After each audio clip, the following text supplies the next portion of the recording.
po yung tawag nito, parang singawan ng bulan.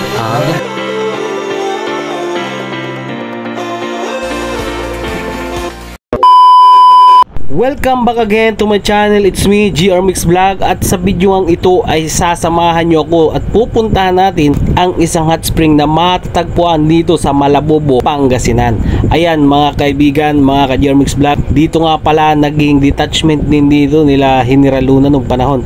Nakikita nyo ba yung bundok na yan? Yan, nasa tuktok niyan ang detachment nila noon, dahil para kitang kita nila ang kanilang mga kalaban. At yan ay sabi ng mga taga rito na ating napagtanungan. So yan nga, kasama natin ang grupo, tayo pupunta sa hot spring. Talagang titingnan natin kung gaano kainit ang tubig na meron sila dito. Kasi noon nakarating tayo sa Erosin Sorsogon, napakainit ng tubig doon. Kaya titingnan natin kung halos magkasing init ba ang tubig dito at tubig doon.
Sir, ano masasabi mo dito sa lugar?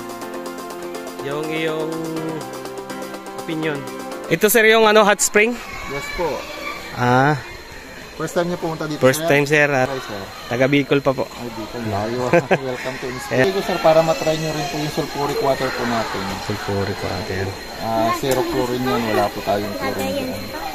Natural sulfuric po. Bali, dalawang po. Magkapares lang po ba nung tatlo po. Ito yung medium size, yung nasa taas. Tapos ito yung Olympic size namin. Tapos may pang bata po tayo. Medyo maligam-gam ang tubig. Yes po. Konektado po siya sa vulkan? Ayun po yung sabi nila sa mga nag-aral dyan. Yun daw po yung tawag nito, parang singawan ng bulan. Nandun po yung source ng tubig po natin sa kabit sa taas. Okay. Tignan niyo po doon para makita niyo yung source ng tubig po natin. Thank you. So ayan, pakinggan natin ang sabi ni sir.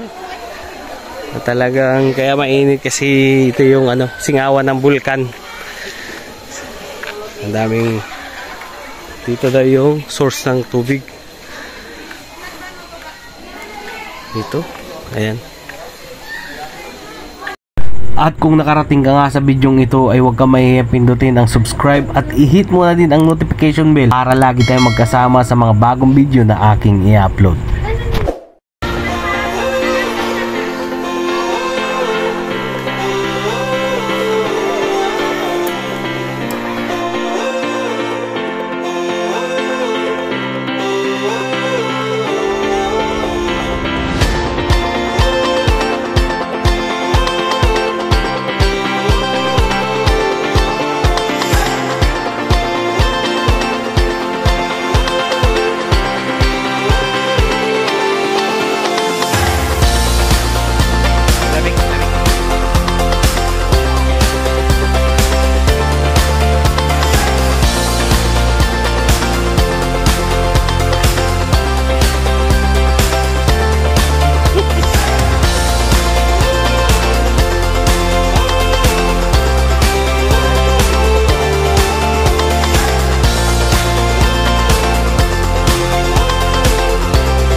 At syempre, hindi papahuli si GR Mix Vlog. Aalamin natin kung gaano ba talaga kainit ang tubig dito. Tara na guys, let's go!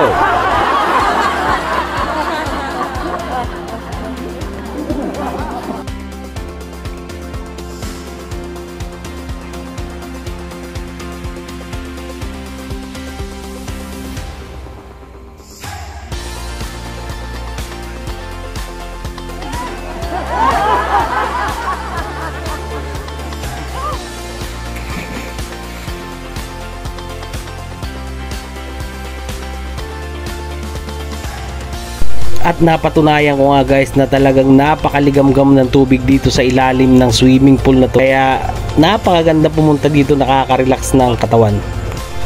So ayan guys, uwi na tayo. Ayan sarap na sarap ang ligo ni Baring Bito. Basang-basa. Ayan, yung ating mga kasama, enjoy na enjoy sa paliligo. Dito nga pala guys ay may limit lang, alas 4 ba? O yan, hanggang alas 4 lang pala. Pero ang ganda naman, may malamig, may maligamgam, at siguro ko yun ang pinakamainit, so nandun sa dulo. Tara, uwi na tayo.